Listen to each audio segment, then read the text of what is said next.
In apartment 4 of the housing block at 923 Hougang Avenue, a horrifying scream pierced through the Singapore night.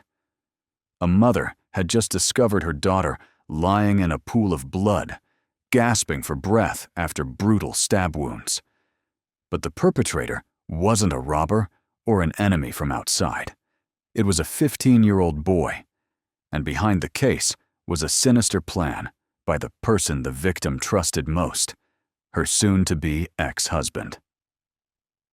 Welcome to the Case Files, where we explore real-life criminal cases that have shocked the world. I'm your host today. Today, we're diving deep into one of the most disturbing murder cases in Singapore's history, a country known for its extremely low crime rate and strict legal system. In this episode, we're taking a deep dive into the infamous case of the Puppet Master murder, the Anthony Ler case, the story of a ruthless manipulator who turned an innocent boy into a murder weapon, and the perfect act he staged to conceal his crime. Setting: Singapore in 2001. In 2001, Singapore was one of the safest countries in the world, with a murder rate of only 0.3 cases per 100,000 people, ranking top 5 globally for low crime rates, only after Switzerland, Hong Kong, Norway, and Bahrain. The nation was famous for its systematic education, rapid economic development, and especially its strict, unwavering law enforcement. But on the night of May 14, 2001, a case shook this island nation to its core. This wasn't just an ordinary murder, but a sophisticated conspiracy orchestrated by a master psychological manipulator. Main characters: a marriage in ruins. Anthony Ler, 34 years old, born in 1967, was the youngest of 4 children. His childhood wasn't particularly happy, as his parents divorced when he was young. He wasn't close to his siblings either, creating a withdrawn and manipulative personality. Annie Leong, born in 1971, was a smart, lovely girl from childhood. At 15, she met Anthony, 4 years her senior, at a church. They got to know each other, fell in love, and married in 1995. On April 13, 1997, their first daughter was born. Annie quit her job at the bank, where she had a stable career, to focus on caring for their child and family. It seemed like a happy family had been formed. But in reality, this marriage harbored dangerous cracks from the very beginning. The collapse of a marriage. Despite his decent, bright appearance, Anthony had dark traits that Annie never knew about. He was passionate about business, but frequently failed. The family's savings were constantly drained by his business investments that went nowhere. But more seriously, Anthony began cheating around town. He met and got acquainted with a woman named Madame Higerin. This relationship didn't stop at secret dating. Anthony had the audacity to bring his mistress home and sleep in his own marital bedroom. After some time, Anthony found another female partner. They certainly didn't just do business together, but had an inappropriate relationship as well. Eventually, their business venture failed, and both parted ways. Thoroughly disappointed in her cheating husband, Annie moved back to her mother's house with their daughter in October 1999. But then in early 2000, Anthony attempted suicide with sleeping pills when his business ventures repeatedly failed. Hearing the news, Annie came to take care of him for a while. However, she no longer trusted him. For the sake of her daughter and her own future, Annie was determined to get divorced. In February 2001, she formally filed for divorce and fought for custody of their daughter. Anthony disagreed and constantly tried to delay signing the divorce papers. The relationship between the two became very tense, but Annie was adamant about wanting to be freed from this unhappy marriage as soon as possible. The sinister plan takes shape. But Annie couldn't know that her approaching freedom would become a nightmare, because Anthony had secretly been hatching a sinister plan. When abandoned by his wife, Anthony was drowning in debt. If Annie died, he would have full rights to the house worth $480,000 USD, over 11 billion Vietnamese dong, and full custody of their daughter. This was precisely the motive driving him to plan his wife's murder. In February 2001, Anthony began executing his scheme. He befriended a group of teenagers at a fast food store.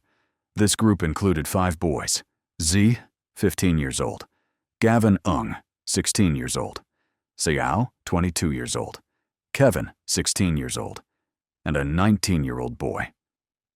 Anthony regularly met with them daily. He would often bring his white dog for walks and talk about murder. At first, the boys thought it was just a joke. Anthony asked if any of them dared to commit murder. When the boys asked how much they'd be paid, Anthony answered quickly, $100,000 USD. Mom recruiting a living weapon. First, Anthony approached Xiao, 22 years old. Initially, Xiao also thought Anthony was just joking, but one night, when Xiao came to Anthony's apartment, he was offered $100,000 to carry out the murder. Anthony said he would get the money from selling his apartment. Xiao advised Anthony to hire a professional assassin, and Anthony asked him to search for one. For 2 consecutive days, Anthony kept calling to check. Xiao realized Anthony's tone was very serious and not joking. This made him uncomfortable and surprised. Eventually, Xiao refused and said he couldn't find anyone. Next, Anthony approached Kevin, 16 years old, and Z, 15 years old. He brought Kevin to his apartment, opened the kitchen cabinet, and showed Kevin some knives that he considered most suitable for killing people. In the living room, Anthony took out a black Japanese knife and told Kevin to use it to cut a newspaper, reasoning that human neck skin is as thin as a sheet of newspaper. When Kevin couldn't do it, Anthony tried to teach the boy how to use the knife. But eventually, Kevin felt confused and afraid that Anthony would convince him, so he refused. He even tried calling Z to warn him about Anthony, but couldn't reach him. The final victim, a 15-year-old boy. Finally, Anthony found the living weapon he needed. Z, a 15-year-old boy who was skinny, tall, and gangly, and wore glasses. Z had known Anthony since he was only 10 years old and looked up to him as a role model. Anthony described the plan in detail to Z. Wear a helmet and gloves to avoid leaving fingerprints. Wear long sleeves so the victim couldn't scratch him. Don't smoke at the scene as cigarette butts could leave fingerprints and saliva. After committing the crime, take valuable items like wallets to fake a robbery. Don't panic when leaving. Walk to the bus stop like a normal person. Finally, clean the murder weapon thoroughly and dispose of it. There had been 2 times when Z couldn't kill Annie because he hesitated upon seeing Annie with her daughter. Z told Anthony he couldn't do it. However, Anthony threatened him. If he didn't comply, Z's relatives would be harmed, and Z would also be killed because he knew too much of the plan. Terrified, Z agreed to carry out Anthony's plan. The fateful night, May 14, 2001. At 11 p.m. on May 14, 2001, Anthony came to his wife's house at 923 Hougang Avenue. He said there were some agreements related to real estate that needed his wife's signature and also related to the divorce. Annie and her daughter were living with her mother on the 4th floor. Anthony requested to meet Annie in the lobby on the 1st floor. When Annie came down in the elevator with her daughter to sign papers, Anthony said he didn't bring a pen, so he requested she go upstairs to get a pen and leave their daughter to play downstairs. Annie was very angry and annoyed, but she wanted to get divorced as soon as possible, so she decided to go upstairs to get a pen. Before stepping into the elevator, she turned to look back at her daughter. But she couldn't know that this was the last time she would see her beloved child. According to the prearranged plan, Z had been hiding in the stairwell waiting. When Annie stepped out of the elevator on the 4th floor, Z, wearing a helmet covering his face, lunged out from the stairwell with a long knife. He slashed a deep wound across her neck and stabbed repeatedly into her chest. Then, Z fled using the stairs. The perfect act. Despite being severely injured, Annie managed to crawl to her mother's door. Her mother heard knocking and opened the door to witness a horrifying scene. Her daughter lying in a pool of blood, breathing weakly. She screamed for help. At this point, Anthony on the first floor panicked and carried his daughter up to the fourth floor. He also began screaming and running to his wife. An ambulance was called, but Annie died after a few hours at the hospital. At Annie's funeral, Anthony cried miserably and constantly said he was a terrible husband who couldn't take care of his wife and child and had cheated on her. He even called himself an evil demon and called his wife a kind angel. He constantly blamed himself with what-if statements to make everyone sympathize with him. Anthony appeared like a professional actor, performing almost perfectly to deceive the entire Singapore public. The investigation. Truth gradually emerges. Police began investigating according to standard procedure. In cases involving the death of a spouse, the surviving partner is usually the prime suspect. Moreover, Anthony and Annie's marriage was on the verge of collapse. However, Anthony had a perfect alibi. Annie was killed on the fourth floor, while Anthony was playing with his daughter on the first floor. But Anthony's confrontational attitude and unwillingness to cooperate during questioning increased police suspicions. The first clue emerged when police found a piece of newspaper folded into a thin strip in the hallway at the crime scene. This piece matched the newspaper in Anthony's house. When asked, Anthony said he didn't know about this. Police took the entire newspaper from Anthony's house and tested it. Results confirmed that the newspaper piece found at the crime scene was indeed from the newspaper in Anthony's house. However, this still wasn't enough evidence to convict him. The breakthrough. Confession. On May 18, 2001, 4 days after Annie was murdered, police caught the killer. Because he was underage, his identity was kept secret, and he was called Z-Bo. Under police interrogation and pressure, Z finally admitted to his crime. More importantly, he revealed that all of this was directed by Anthony. With the existing evidence, police formally issued an arrest warrant for Anthony the next day. On May 19, 2001, Anthony and Z were officially charged with murder. Undeniable evidence. During the investigation, evidence against Anthony kept mounting. Testimony from the teenagers. All 4 boys Anthony had contacted testified in court. They stated that Anthony met with them regularly, talked about murder topics, and asked if anyone dared commit murder for $100,000. Testimony from his mistress. Guerin, Anthony's mistress, testified in court that during their 3 years of acquaintance, she had repeatedly heard Anthony say he would kill her and kill his wife if she took their daughter away. When she asked if he was serious about these things, Anthony said, yes. Computer evidence. Police recovered deleted Microsoft Word files from Anthony's computer. These contained details of conversations between Anthony and Z about payment, 3 days after the crime. Worried about police surveillance, Anthony had Z sit beside him and type, then deleted the text afterward. The historic trial. At trial, Anthony still insisted that what he said was just stupid jokes, a dare of bravery.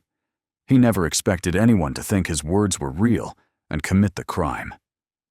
When the judge asked why Anthony didn't bring a pen that night, he contradicted himself in his testimony. First saying he didn't have a habit of carrying pens, but when asked how he would sign documents, he said he planned to borrow a pen from a nearby convenience store, then changed his story, saying Annie herself wanted to go upstairs to get a pen. Mr. Tay Yong Kwang, a member of Singapore's Judicial Committee, didn't believe any of Anthony's explanations. He said, "The expressions of shock, concern for the dying Annie, and tears at the funeral were just performances by a talented actor." Sentence and consequences. On December 6, 2001, Anthony was sentenced to death for abetment of murder, inciting murder. Zeid was sentenced to indefinite detention at the president's pleasure because he was still a minor. Anthony appealed to the Court of Appeal, but was rejected after only 7 minutes of deliberation on March 4, 2002. At 6 a.m. on December 13, 2002, Anthony was executed by hanging until death. He never admitted to his crime, instead maintaining a cheerful smile throughout the trial. As for Z, he was sad and remorseful about his crime. I wish I had never met Anthony. I disappointed my parents and everyone around me. I don't know what people will think of me. I feel lost and confused. Throughout his sentence, Z found hope and matured. He even got a college degree and achieved the title of model prisoner. Z applied for clemency for the first time in 2013, but was rejected. In November 2017, Z applied for clemency again. This time, with Singapore media attention, many people spoke up in support. On November 2, 2018, after nearly 17 years in prison, Z was granted clemency by the President of Singapore. To protect the rights of minors who commit crimes, Z was given a new name and lives a new life. The Anthony Ler case isn't just a story about greed and cruelty, but also a bitter lesson about the power of psychological manipulation. An evil man turned a 15-year-old boy into a murder weapon, destroying not only the victim's life, but also the future of that child. Annie and Anthony's daughter, after the incident, was raised by her grandmother and grew up. However, lacking parental love from childhood will surely become a pain that she can never heal from in her entire life. This case is also proof of the strictness of Singapore's legal system, where justice is carried out decisively and without mercy for crime. What do you think about this case? Can someone who manipulated children to commit crimes ever be forgiven? Share your thoughts in the comments below. If you found this story compelling, don't forget to like, share, and subscribe to our channel so you won't miss other shocking cases. See you in the next episode of The Case Files. Thank you for listening.